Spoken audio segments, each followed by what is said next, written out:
Okay, so I don't know if you can if I can show you later at some point how terrible of a setup this is, but this is literally the best I can do, which is another one of the big reasons why I don't film myself playing games. One, because I don't play them very often, but also two, because I have a horrible setup because I do not have the equipment to do this. Literally, the best I can do for you is film the TV screen with one camera and film myself with another camera and then edit them together. So it's not a good picture of the thing that you really want to see, which is the game, not me. This is Dark Cloud 1. Off the top of my head, the reason that I'm filming this is because somebody actually did give me feedback and said, yes, they do want to hear what I think about Dark Cloud, specifically in terms of why do I say that this game is made for people with ADHD? Off the top of my head, I made a list of the things that I know are relevant to that question and will answer it when you're inspecting them. That would be the graphics, the reading versus hearing, because there's no voices in this game, the pace of the story and the introduction of the characters, the battle type, like it's live action. And I hate live action is what I've said from the Final Fantasies, but the character rotation option within the battle type, how it all works, the weapon level up versus the character level up, the major factor that you don't die unless a boss kills you, the maps from the dungeon, which are constantly changing but at the same time are so familiar, the building and the organizing of the towns after you go through the process of collecting pieces, and the treasure chests, and the healing spots that are within the dungeons, and being able to turn your camera around so you can see what you're doing. And there might be more. That was just off the top of my head, quickly writing down the things that I can remember, that the way this game handled them make this game perfect for people with ADHD. So, I want to be able to hear it. I don't know if you're allowed to be able to hear it. A book was found in some old ruins. But whether or not this is a true story, I can't remember what that stupid book's called. But it's the ones about Oz. You know what I'm talking about. The books themselves, they absolutely most definitely happened. There is no question whatsoever that that happened. When they made the movie, that very first original movie that they made of it, or was it one of the other versions? Either way, there's a version of that book that was made into a movie where they made you question, and it made it look like perhaps that was all just a dream that she had, not reality.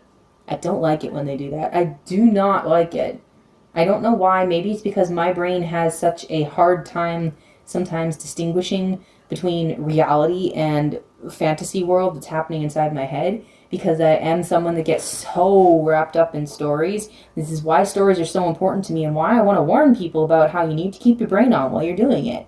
Because I get, personally, so wrapped up in stories that, like, what I'm seeing on screen, I feel like I'm living it sometimes. Like, it affects me so badly. I can be, like, intensely excited for days on end or extremely depressed for days on end, all because of what I watched.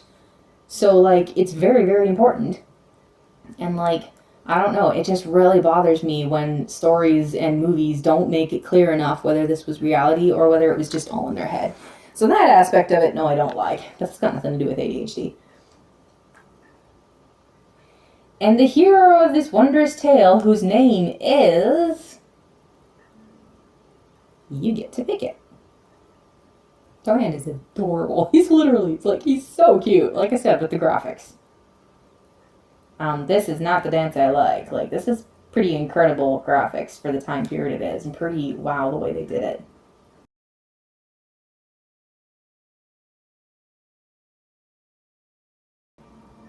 The music in this game is a mixed bag. There's some of it that I do like, and other of it that, like, this is just so wrong that it might kind of fit the mood, but, like, I can't listen to it very long.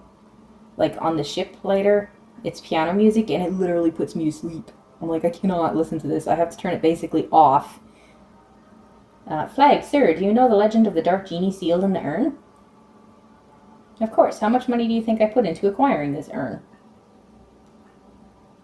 I've been waiting for this for years, and now its legendary power is mine.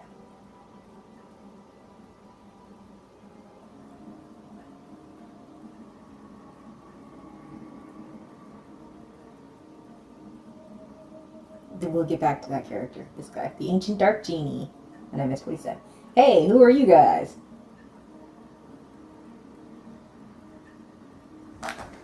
Welcome back, Genie of Darkness. I broke the seal and released you. Therefore, I am your master. Oh, is that right? Whatever, fine.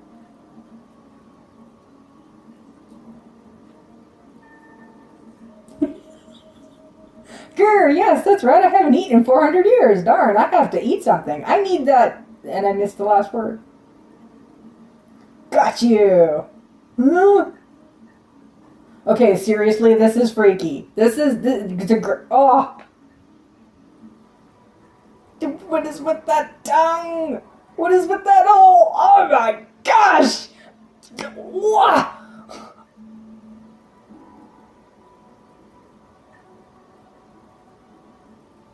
Nope. Delicious.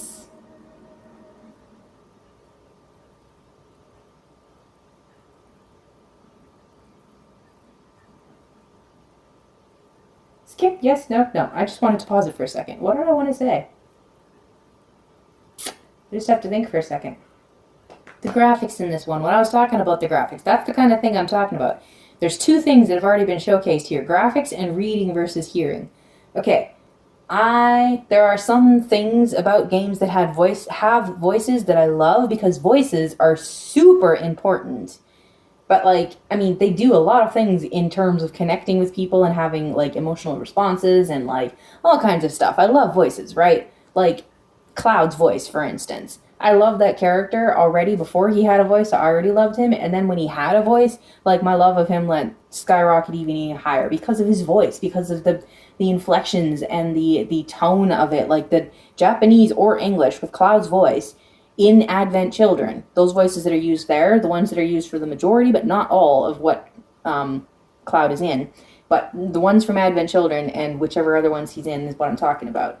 That, the tone of voice and everything like that, it calms me right down. It makes me so relaxed. It's like, ugh, I don't know how much of it is nostalgia or what, but like, it's so epic.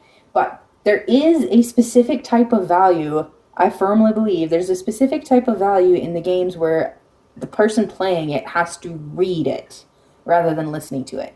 There's a different part of your brain that's active when you're reading stuff, and you have to create things in your own mind. Like, I have to come up with my own inflections for this. I have to, and that's where the graphics also come into it, because when you have the words with no inflections from the speaker to guide me along what they're doing, you have to be even more careful and a lot more choosy even about the words, the specific words that you're using, and the punctuation marks and all that stuff that you're using. You have to be very much more picky and choosy about it if you want to do a really well done story when it's in writing versus when people can hear it. Because this is not the same as a book. It's even more so important than a book. But even when it's something like this where there's a mixture of graphics and reading, it's so much more important, and there's so much richer. There's so much more you can put there. Because people can speed up or slow down how fast they're reading it, but when a game is talking to you, if they're talking too fast for you, you can't slow it down. And if they're talking too slow, you get impatient, but you can't speed it up. So, like, this one, like I said, in that whole opening movie, I wasn't controlling that. In a lot of these movies and stuff, I'm not controlling how fast they talk. That's them. And some of those things did go by a little too quickly for me. But then that, in relation, what they're saying and how they're saying it, like the fact that it's in writing, my cat got hair, oh my goodness, is the graphics. Like, when the genie went that exclamation point just, like, above his head, and the intensely over-dramatic aspect of him swallowing that guy. This is something, I realized the other night, and now it's, like, such a perfect analogy, I have to keep repeating myself. It's like watching a movie versus watching a stage play. The stage play, when they do their makeup, when they do their costumes, and when they act, when they do their movements, everything about a stage play is purposefully exaggerated. It has to be exaggerated because there's people sitting fairly close, but there's also people sitting quite a ways away. So in order for the people on the stage to capture and hold the attention of everybody in this building, they have to over-exaggerate what they're doing and what they look like in order to pull you in and keep you there. And to me, when I go back and play games like this, some of them were not nearly as well done. But even ones like Final Fantasy VII, the original Final Fantasy VII, is in the same kind of category as this one, where they over-exaggerate so many of these moves. And even when you go back to actual movies from back then, I feel like even them, probably because back when you go far enough back into the movies when TV was newer, like, black and white especially, and that was much closer to the time when stage plays were a lot more common and people knew what stage plays were, and some of that was in the movies. Some of that kind of thing was in the movies. The further away we got from stage plays being so common, yes, I myself have seen live stage plays, the further away we got from that, I think, we've lost a whole lot of that real connection thing, and we've become a lot more detached, and now it's on the screen and we don't feel it, we're not part of it anymore, and so they have to use all these other kind of tricks. So when you get like games that are much higher definition and have all the voices and there's a movie aspect in it, I'm not trying to insult the people and say you can't possibly be a gamer playing that because that's not a real game. That's not what I mean. But like this is all of what I'm talking about, is playing into it. This is the kind of thing I'm talking about. It's more of a movie. You're less involved and you're less connected and you don't have to use your brain the same kind of way that you had to in games like this, because like the game itself is doing a lot more of it for you, or it's like, I don't know. But this is supposed to be a game specifically about why Dark Cloud, why I love it so much.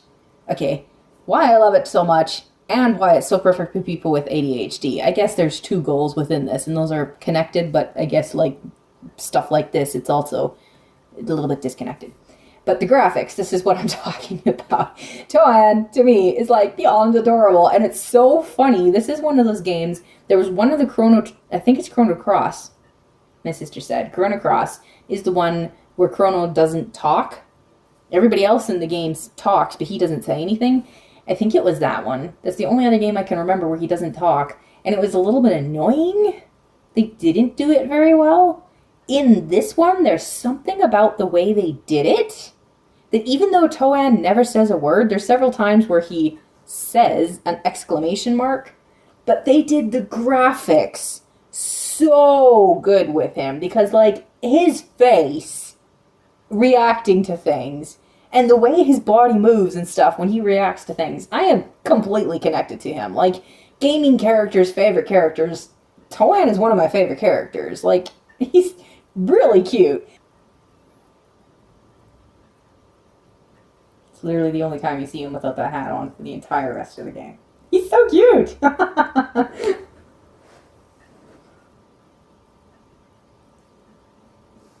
And it's gonna get to the music that I absolutely love. I love this music.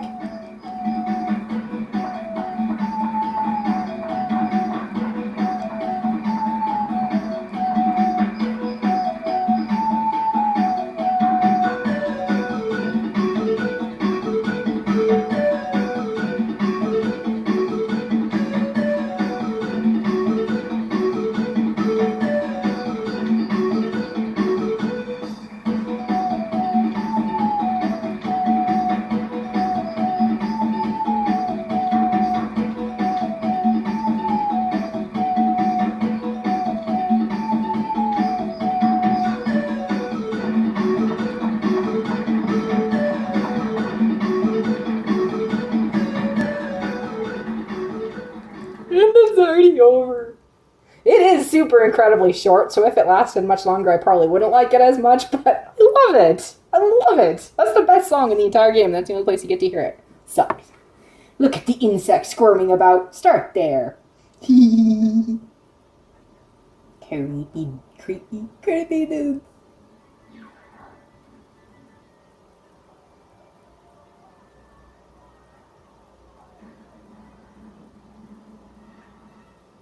Torn.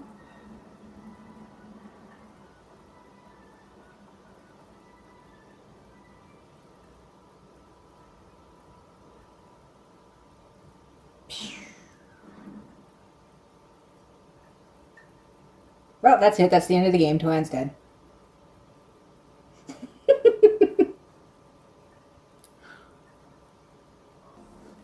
Listen well, young one. Something bad has happened. Like, way to state the obvious, king of... Anyway.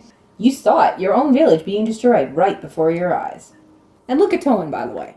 The graphics. The detail of it. He's standing there with his head down, staring at the ground. Because like he just said, Toan literally just saw his entire village destroyed before his eyes. He's, like, depressed, and you can tell. The poor kid. Unfortunately, we aren't powerful enough to destroy it. Like I said, he's the flippin' king of these... Anyway.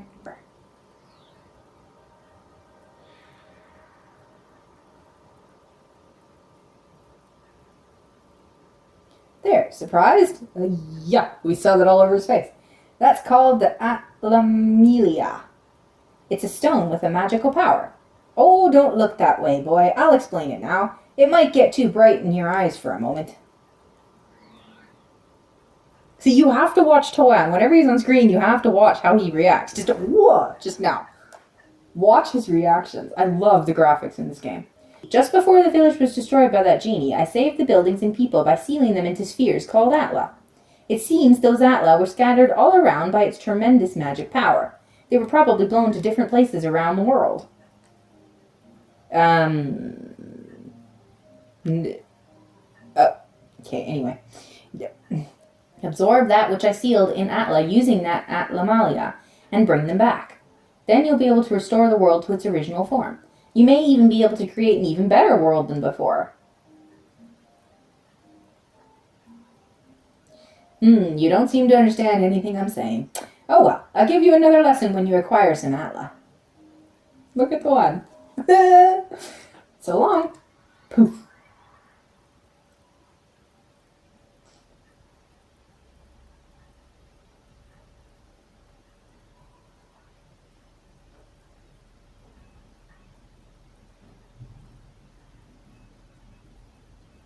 Now, Toan, your adventure will begin.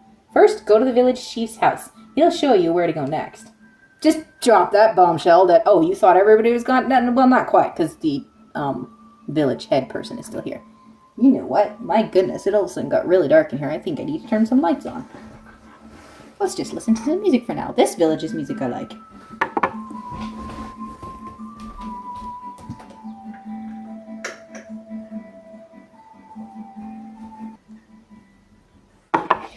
Now I think I can show you some of what I'm talking about. That thing in the corner, I couldn't figure out what that was for the longest time. I was like, is that a compass? What is that? No, it's literally a clock. Look at Toan. He's so expressive. And then everybody else in the game, too. It even tells you how to use a controller. Oh, back in the old days when these books that came with these things were actually useful. Oh, it gives you the whole story in there, too. And spoiler alert for what all the characters look like. Divine V's cave is the cave outside towards your right-hand side. You've probably seen it before. Considering this kid grew up in this village, of course Toan has seen it before. That was directed at the audience. Cave key acquired. Mayor, it helpfully tells me. Okay, within the building. Within the buildings is a little bit different. This button is doing nothing. I can't rotate the screen. I can still do that, which you need to do. There's occasional times, and when I'm there, I can look around like this. Because there are occasional... Oh, that's cute! I never saw those pictures before! See, look at this! Look at the kind of detail you get when you replay the game, and you do things that you didn't try the last time, and you see the details. The details of these old games. You can open up that door and see what's in there, because here's a time when a spiky bug's coming out. Quickly acquired. Look at that, look at that. Look at this meat closet. Oh, I can go, like, practically go inside there. That's it. Look at those details. Look at that, look at that. Look at all the detail. Wrong way, come on, turn the right way. Okay, so, when it comes to the controls in this game, that is one of the things I was talking about, the rotating, the being able to rotate. Here I am rotating it. See, way over there? Ooh, the lights came on because it's getting late. This is one thing that, like, Final Fantasy X, when I went back to playing Final Fantasy X, after playing Final Fantasy 12, I was like, ah! I keep forgetting. Because in 12, you can rotate like this, and you can figure out what you're doing. No matter where you are, you can rotate all over the place, and I can see what's around me, and I can figure out where I need to go, because I'm a very sight person, like, I'm a very visual person.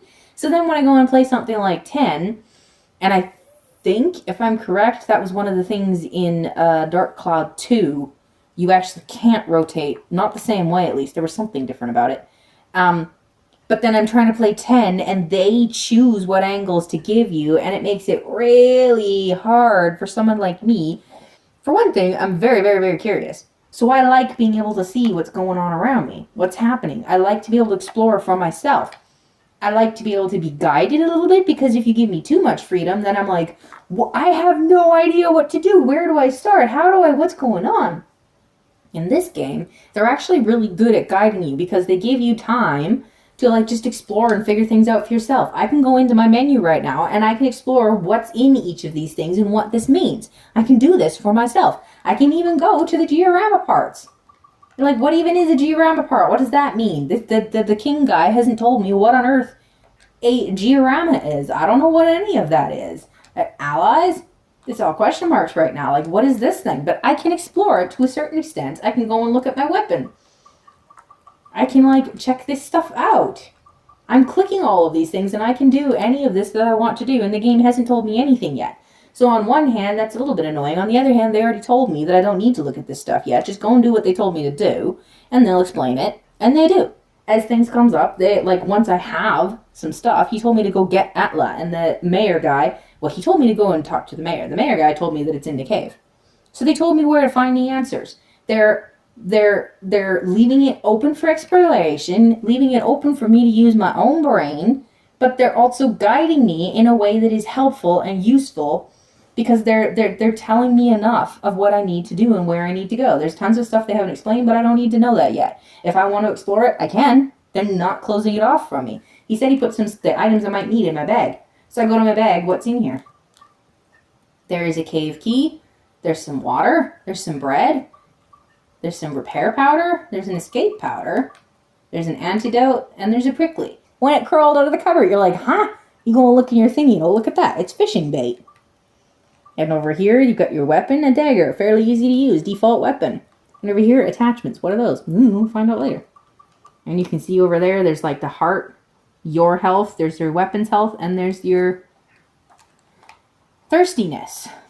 So, this is something that I love about games, where it's like, I need freedom, and I need to be able to explore and go on my own adventures, but I also need some kind of guidance.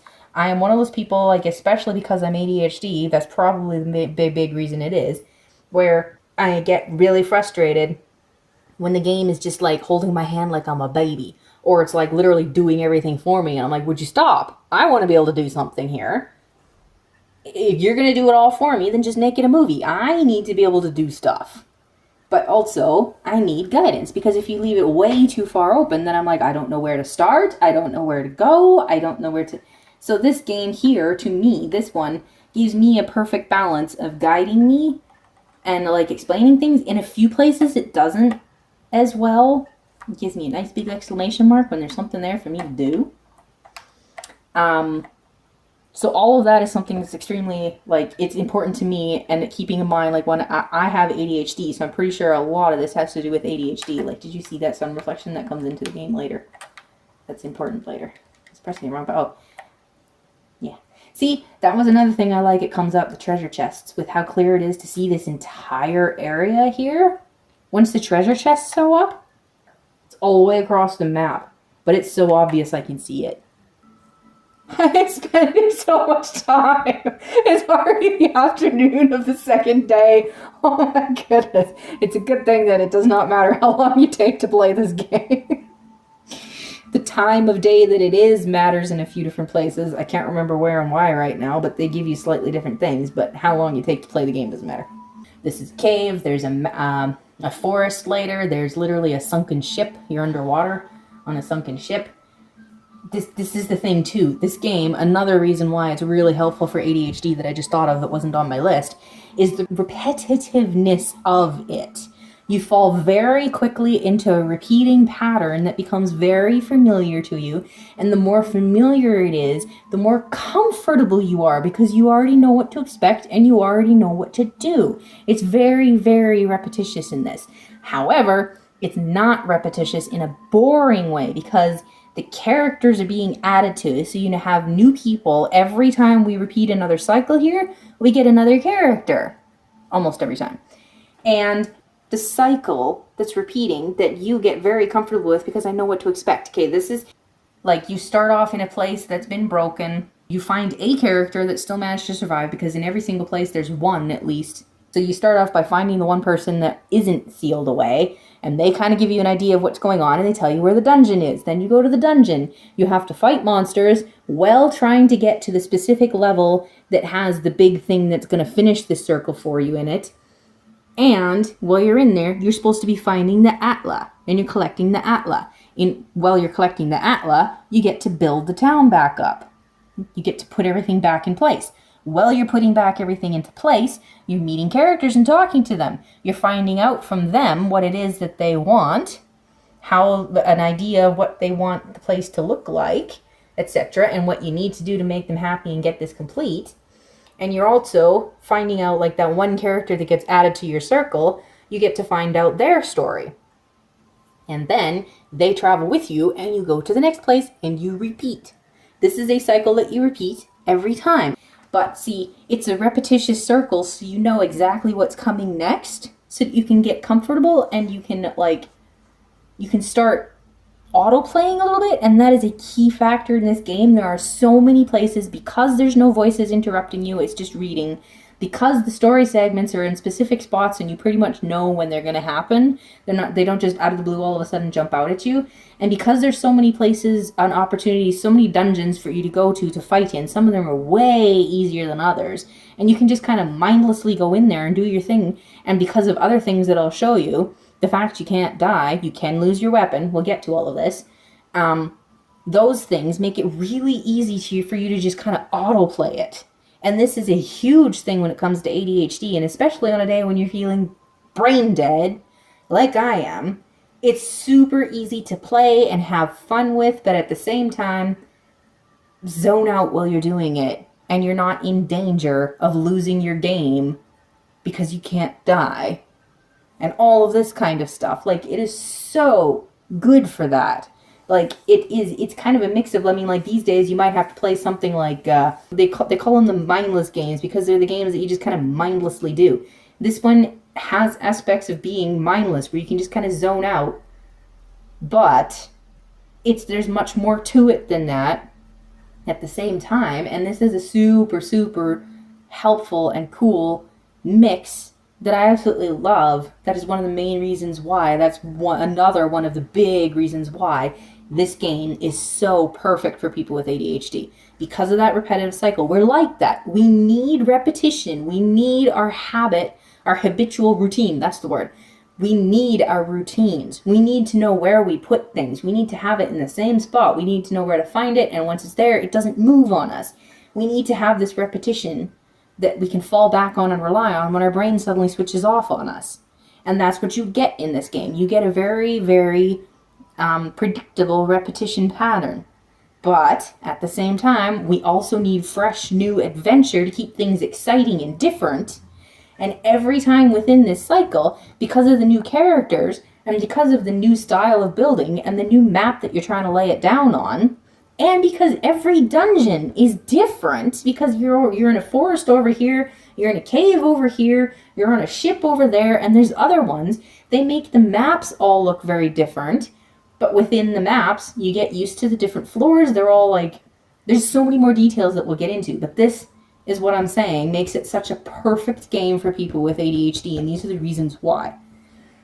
So, that was something that wasn't on my list that I wanted to quickly add while I was thinking of it. The story. I want to quickly touch on the story. Before doing this, I was editing my Final Fantasy III and Final Fantasy VI response. A super simple story can be the most memorable story that you've ever heard.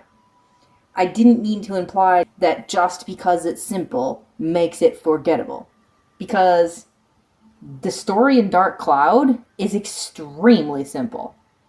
Every one of the characters, every one of them has a very simple story. Some of them, to me, are a little more memorable than others, but actually they did a pretty good job of making them very relatable. The progression of the story is one of the things that I said that makes this one awesome. In Dark Cloud 2, the story actually sprung itself on me several times. I wasn't expecting them to all of a sudden start talking about something, for there all of a sudden to be a movie clip where they're talking, and I'm sitting here listening to something while I'm doing something, and all of a sudden I have to quickly stop what I'm listening to so I can, what are they saying? I almost missed this. Whereas in this game, it doesn't spring itself on you all of a sudden at all. You know when it's coming, pretty much always. You pretty much always know when it's coming. But the pace of the story, because like each character, it's like, it's all within that circle. So usually, this one, it's really odd how usually, like in the Final Fantasy games, I get really annoyed and tired of leveling up. This is why, like I said, I'm pretty sure that's actually why I wasn't able to finish the game so many times while I was playing those games. The first times that I played most of the Final Fantasies, I didn't finish it because I wasn't a high enough level, because I didn't want to do a bunch of leveling up. I was so curious to know what the story was that I wanted the story, so I wasn't spending enough time leveling up. In this one, the only reason that I didn't level up far enough is because I didn't understand what to do with the weapons. So once you know that was one of the downfalls of the first time I played it. I was not a high enough level, and I'll get to what that means, to fight the bosses, so I really struggled with the bosses the first time around. Like every boss, I really struggled with it. But that's because I didn't understand what's going on with the weapons in this game and what leveling up actually means in this game. It's totally different from other games. Very different from other ones that I have played. It's very different. It's unique in how you're leveling up. I'll get to it. But the story itself, because it's all within circles, it was okay to me. There's one story thread that is going straight from the very beginning all the way through it. And you think that I'm about to say that's Dark Genie and what he's doing. No, actually. It's that guy that I said we'd get back to. The white-haired, gray-haired one that it showed listening in on them releasing the Dark Genie. That guy's story is the one I'm talking about. That story, I was very curious and I wanted it, but at the same time, there's segments, or there's tiny little places within each circle where they remind you that it's there and that it's happening. And it's like added to, but it's added to in a way where you're like, we're getting to it, but you can kind of put it on hold without seriously like, come on, just give me the rest of the story.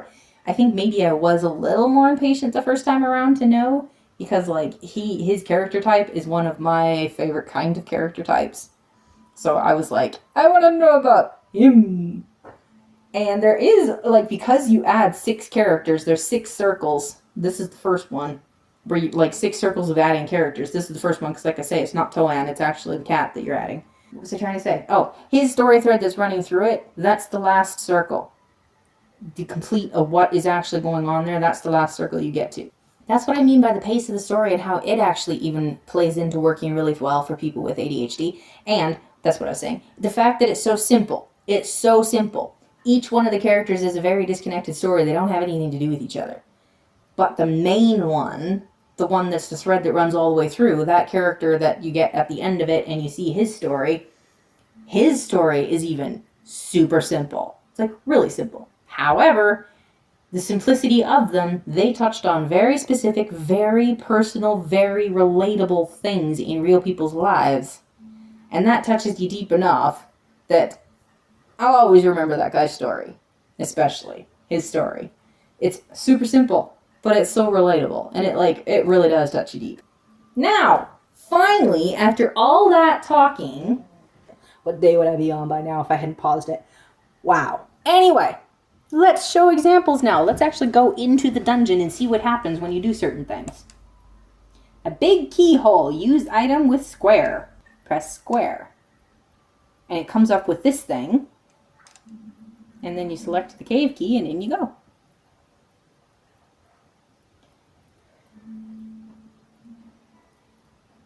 Oh, this music is so familiar to me. I've spent so much time in this dungeon. See, this is the first thing you see. This is something I absolutely love about this game. When you go into the dungeons, the more floors you get on there, every time that you go in, you can pick. If you've already been to the floor, you can pick which floor to go to. And yes, that matters. Because, as it turns out, while you're going through these, certain floors actually suddenly do something to you. Like, I can't remember what all happens. There are some floors where you can only use specific characters. They're the only one you're allowed to use. You cannot switch to the other characters. You can only use that one. There are certain floors where I can't remember all the different details that happen. So later on, when you're picking what floor to go to, you don't want to go to those floors. And then these green balls over here, those are the ATLA. So it tells you right there how many of those things are on each floor.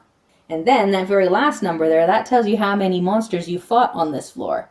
That's just a fun little status. It's got nothing to do with anything that I know of. Kind of fun. And here we are. We already have some more info. It's for real this time, Toan.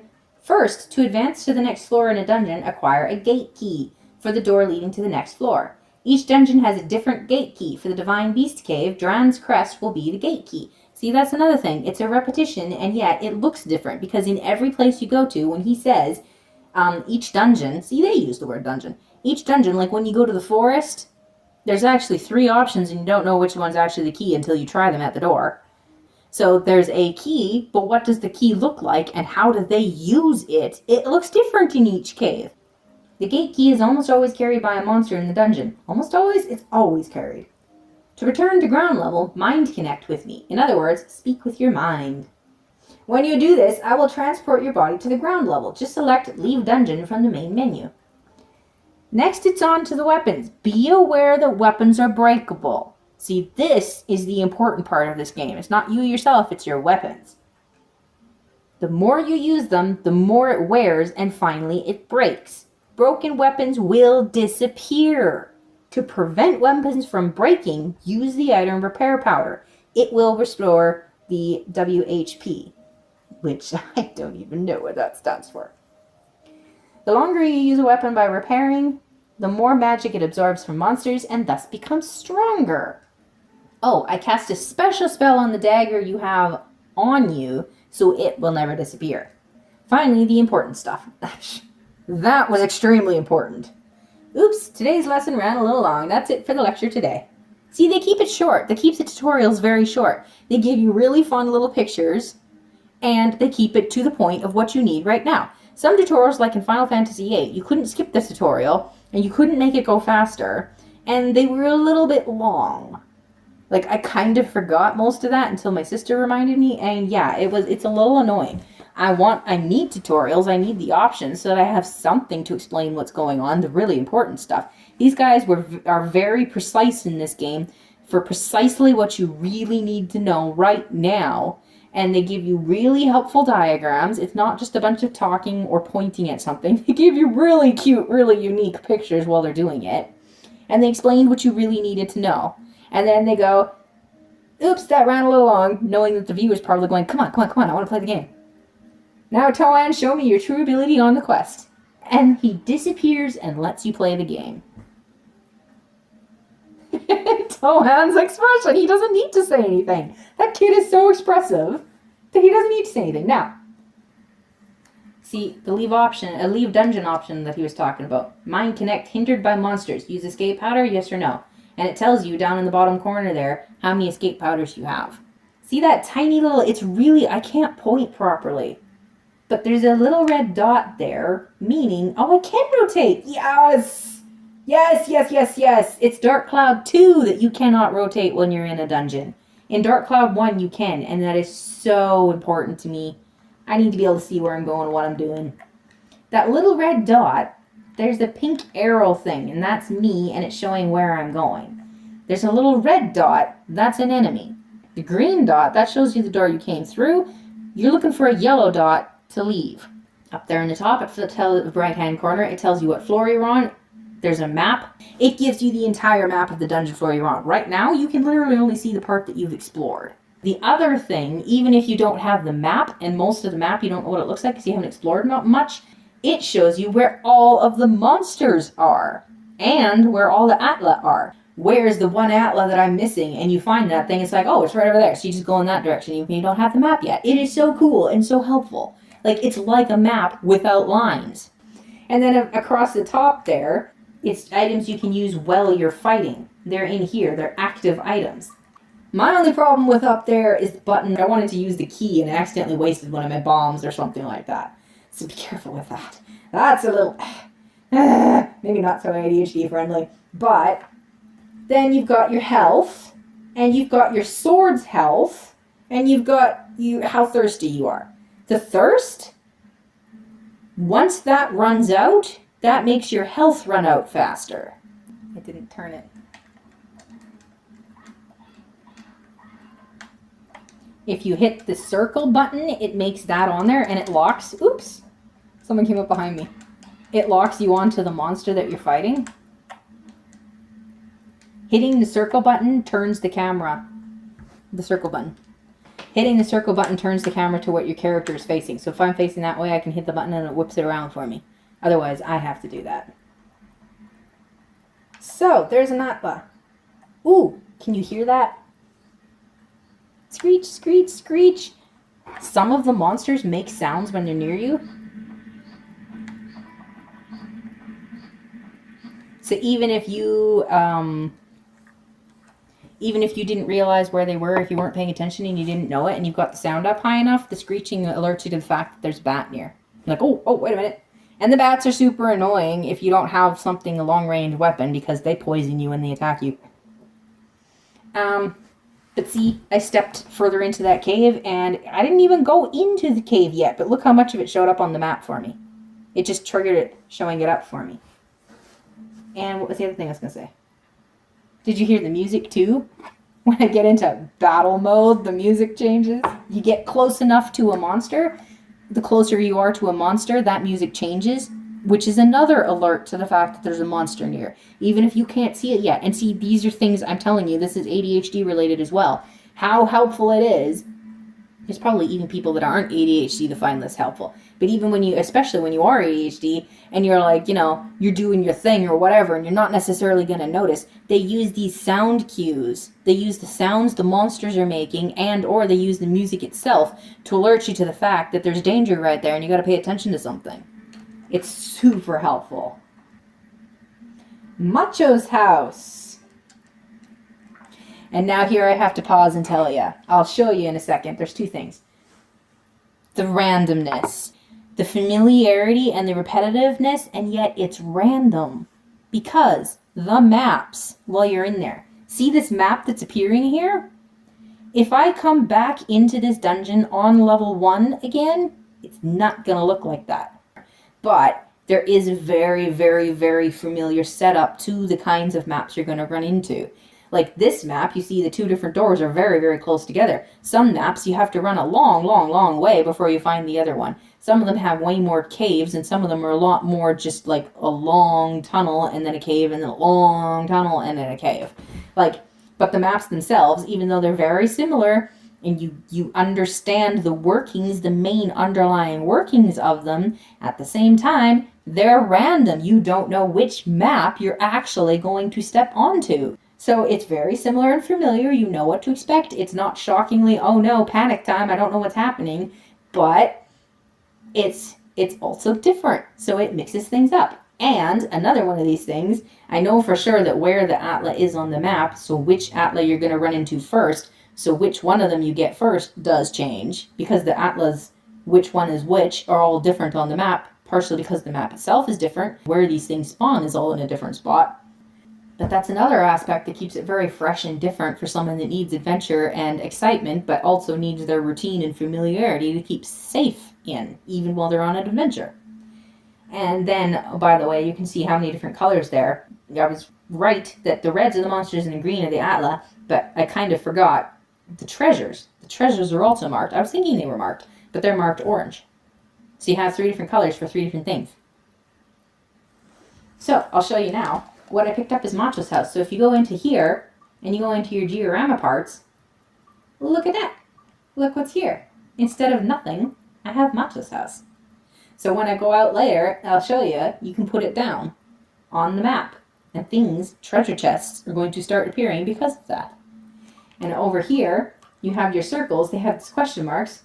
I don't know what goes here yet, but they also have slots. It's a character. So like when you go into these, some of them, they give you an idea of what it is you're looking for. Other ones, you have no idea. So if each one of these parts, this is always the same every time you play the game. Each one of these parts, you have to like, yeah, as I get more parts, I can show you. So over here, there's a treasure. So you have to go to the side of it that actually has that little knob on it.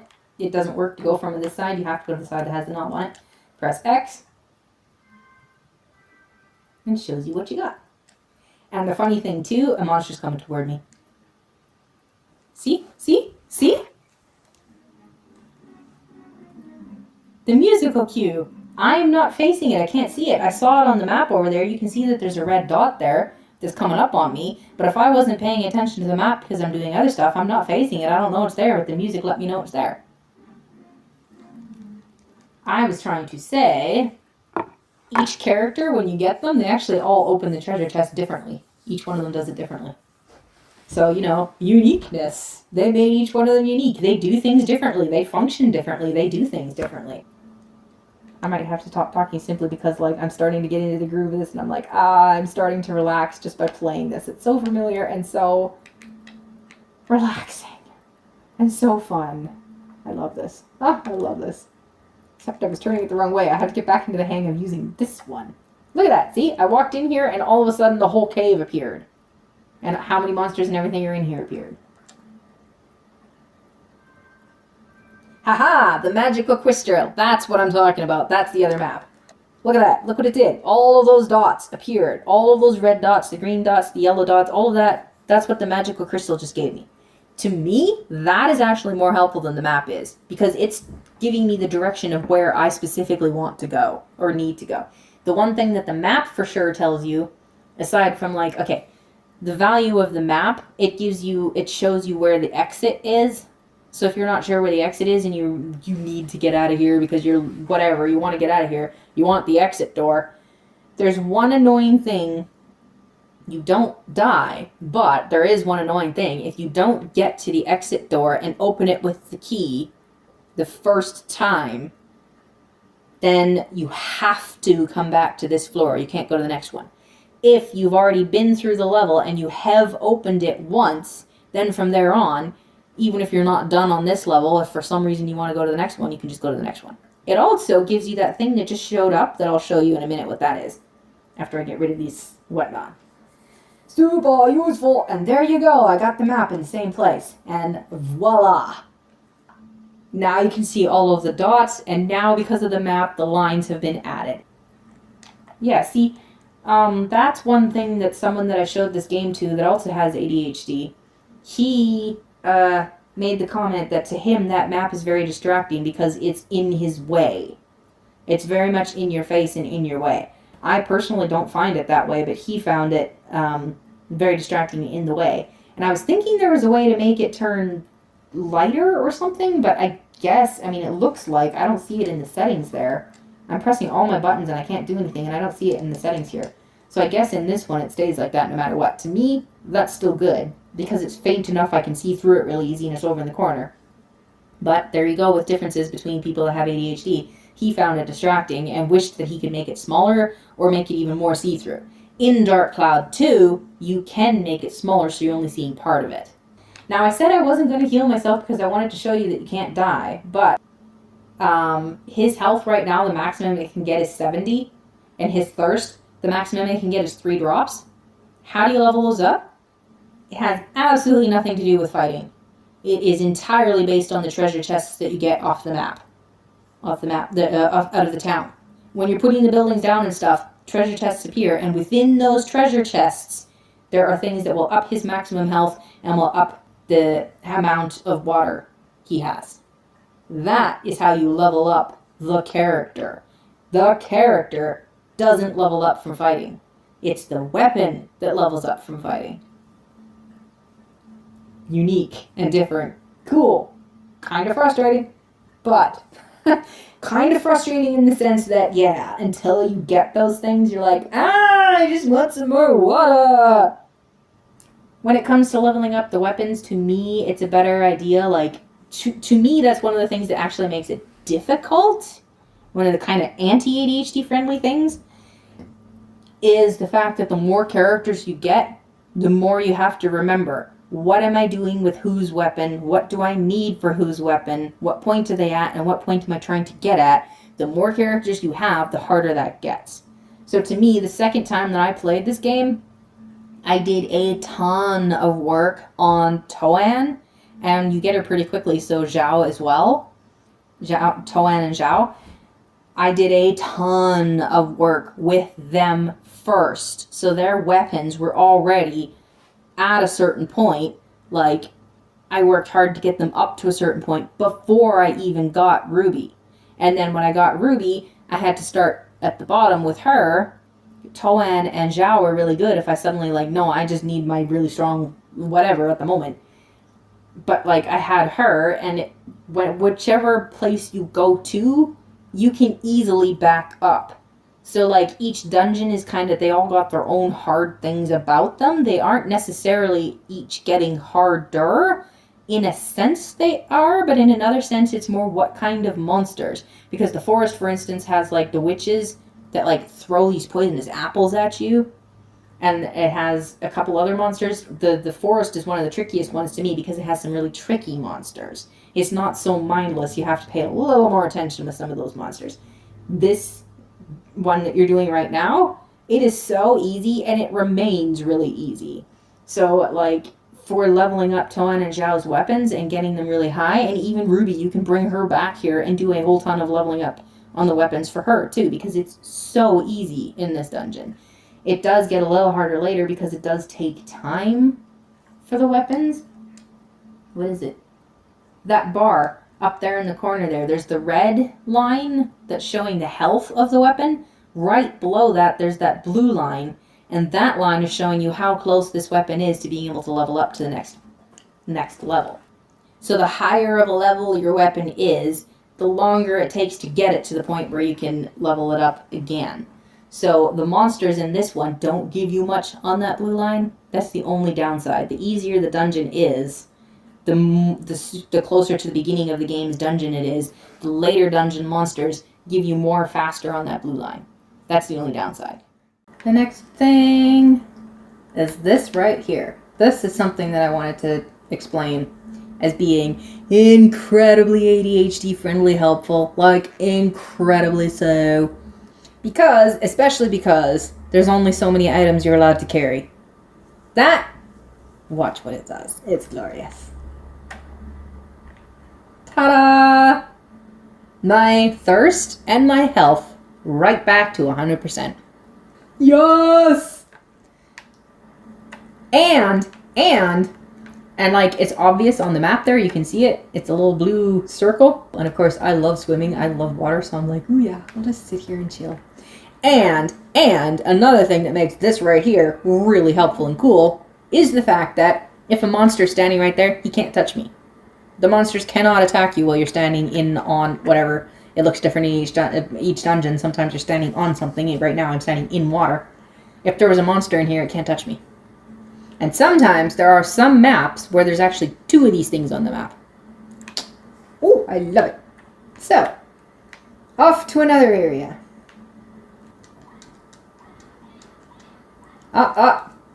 See now in the upper hand corner? Look what my weapon's doing. Two things at the same time. You can see what my weapon's doing up there because it's only 7 out of 48. And the other thing, number one, right there, he dropped it and it makes it so obvious. You already know what that thing is. It's so obvious. And if you walk away from it, look at that, on the map, there's a huge yellow dot there. So if you don't notice that they dropped the key, it shows up really blatantly obvious on the map for you. If you're like, wait, I don't recall all the monsters are dead and I don't know where the key is, I swear. Like, what happened? Where'd it go? Well, it's right there on the map. It shows you. So you just go up to it. You don't even have to touch anything. You actually just walk on it. It's like Dran's crest acquired. So now I've got the key. And it also takes up space in here. So that's the thing where if I was holding 50 items already, it wouldn't let me pick up the key. I would have to dump something. And if you want to dump it, you just take it over here, just put it in the trash.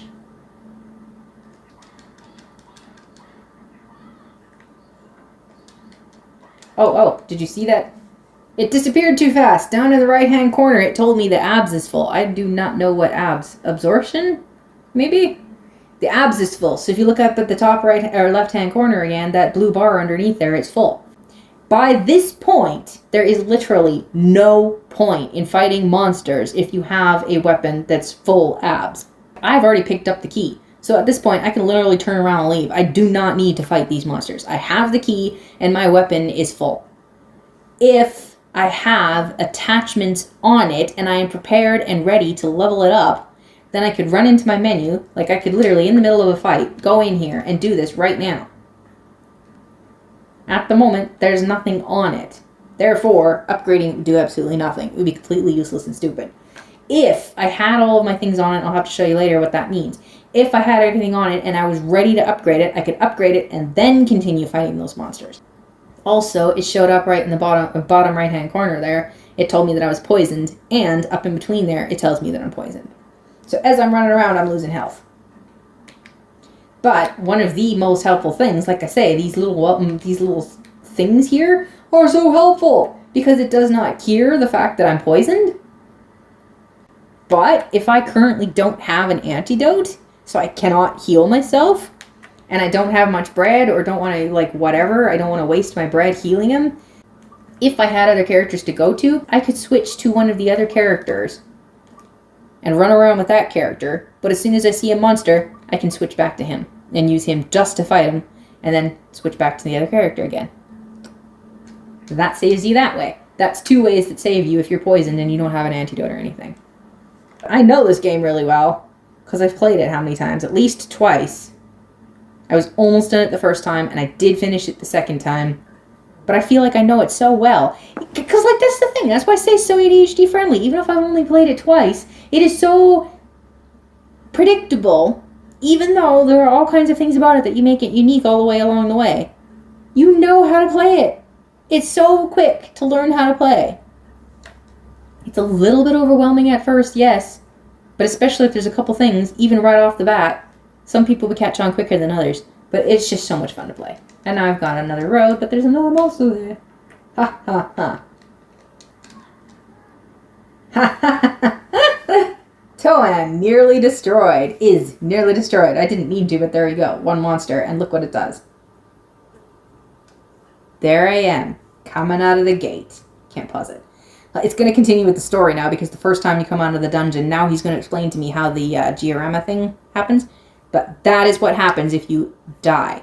You don't die unless you're fighting a boss. If you are fighting in the dungeon and you're fighting regular monsters like that, Toan is nearly destroyed. You just brought back out. You literally just come right back out to the village. You don't die. Your game does not end. That is something that is invaluable to me. Because in other games, most games, when you die, when you game over, you have to go to the last time you saved it. When was the last time you saved it? And in other games, like in Dark Cloud 2, you do. It's not your weapons. Your weapons, you just can't use them while they're destroyed. They're broken. You have to fix them and you can use them again. You don't lose your weapons. That is more like a regular game. And two, when you get knocked out in a dungeon, when, like, what just happened, it's game over and you have to go back. In Dark Cloud 2, they have extra things, like I said, with taking photos and stuff like that. Now you have to try to remember which photos you took since the last time you saved it. What other extra things, sideline things did you do? That is extremely un-ADHD friendly. That's very, very unfriendly for an ADHD person, because I'm like, I have no idea what all random stuff I did in between that. Now I have to, like, check and stop and think hard. But in this one, you don't die. You literally just pop back out to the village again. It is so, so, so helpful for me. The only time it game's over is if you're fighting a boss and you die. That game over on you. The time for the saving it, and you want to be able to save it, is because if you accidentally break a weapon that was really high or really close to being really high, you don't want to lose that. So you're going to want to go back on your last save game and restore it because you don't want to lose your weapons. But you can't just randomly die. I love it! Exclamation mark, here's the king. And here we go back to the really helpful and really cute tutorial. Seeing is believing. Try it yourself. Must be faster than listening to my lecture. See, again, they know that you need instructions, but not everybody wants to sit here for 20 minutes listening to a tutorial. So they keep it very short, very to the point, and then say, now go explore. I love it. And the graphics again. Toan. Oh yes, and if you ever forget the things I teach you, use this. Manual acquired. It's a guide for using Atlamali and other things. I wrote it for beginners like you. Once again, yanking you out of the game a little bit there, like, King, how many times have you done this? How many times has the world been destroyed and rebuilt? How many... This thing just plain stopped on me, so I'm wondering if I'm running out of room on it or something, because I did not do anything to tell it to stop. And I don't know what I was in the middle of saying. Yeah, laughing at the king and his... Anyway. Okay, so, exploring time. Where should I even start? I don't know what you want to see and what you don't. I wasn't meaning to make this like a tutorial walkthrough thing, but like, why do I love this game so much? There is so much here. What do I love about the game, and why is it so ADHD friendly?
There you go. And it is so cool that they make a little thingy based on how you did it. They literally take your village and show you a little thing like that.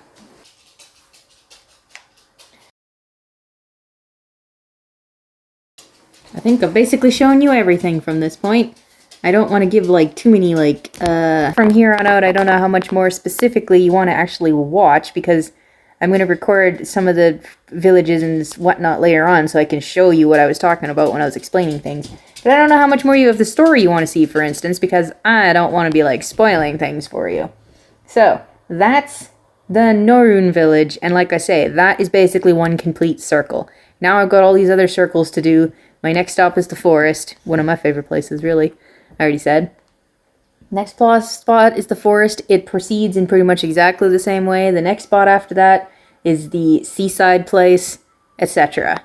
So, like, with each character and with different people, you get, like, it's an adventure. It's a different adventure all along. It's all different, but at the same time, like I say, it's a repeating circle. So you get very comfortable, very fast, knowing exactly what you're doing, and yet, somehow, still, even though you know exactly what's coming, it's still an adventure because things are still different. And there's the whole story of getting rid of the dark genie, and how the guy with the gray hair that I don't remember what he's named at the moment, but you don't find out his name until way later anyway. So yeah, there's his whole story and how he's related and what was going on when he seemed like one person and then he wasn't the same person anymore, and why does he want the stone on your wrist. There's a story there. It's a very simple story, and there's a lot of disconnected stories. His story is the only one that's like running all the way through it and stuff. But yeah, I hope that explained. It was probably more than you wanted on one hand. On the other hand, I don't know. Did you enjoy it? Did I do what you were hoping I would do? Did I properly explain why it's so perfect for someone with ADHD? Especially once you learn the tricks, because like fighting the bosses, as you saw, I was getting pretty frustrated. And this is the third time at least that I've fought that guy, and at least the second time that I've beat him. There is a trick to it, and if the game decides to be fun with you, even if you're doing what you think you're doing, you might have to quit, and then next time you come around, all of a sudden it's as easy as peas, and you can't figure out why. I am going to do like more leveling up and whatnot, but also, yeah, there's only so much. Because this stupid guy here won't sell me anything, maybe he will now that everything's complete, I don't know. But I swear the last time I played it, he was selling me stuff already. So that's how the game works. I hope you enjoyed. If you did, leave a comment. Any questions, any comments? If you've played this game before, if you haven't played this game before, interact. Go ahead. Thank you for watching. I hope you enjoyed. Bye. You will have to duel. Here it begins. Stay focused.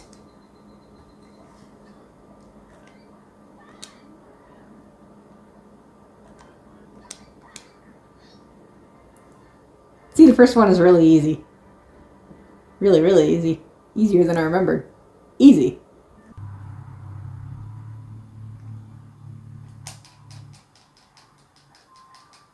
Woohoo! I got another one!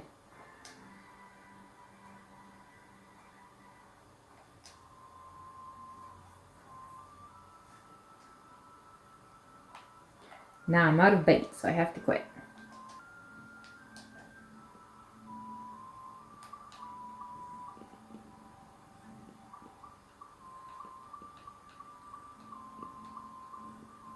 Ooh, I forgot you could get those things from here if you're really... Whoa! Ooh, I didn't remember at all that you could get that stuff if you get really good at fishing.